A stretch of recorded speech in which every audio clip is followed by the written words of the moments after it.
A bill was passed in 1999 called Gramm-Leach-Bliley that some, mainly Democrats, have fingered as a cause of the financial meltdown of 2008.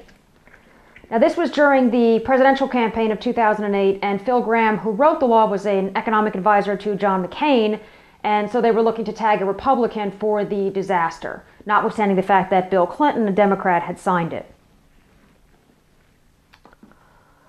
The law repealed the Glass-Steagall Act of 1933, which was a Depression thing that put a wall of separation between commercial banks and investment banks to protect depositors. That wall had been eroded for years. It had been eroded by financial innovations like money market funds, and also by regulatory rulings that had routinely granted waivers, like those for the merger of Citigroup and Travelers. I think there was a waiver for Primerica and Shearson. Now, I do think the law allowed banks to become bigger and more complex, but I thought that's what the SEC and the FDIC were for. Anyway, the most important question is who failed, who melted down. It wasn't commercial banks. Well, except for Washington Mutual, and they didn't even have an investment arm. It was investment firms like Bear Stearns, Lehman Brothers, Morgan Stanley, and GSEs like Fannie Mae and Freddie Mac.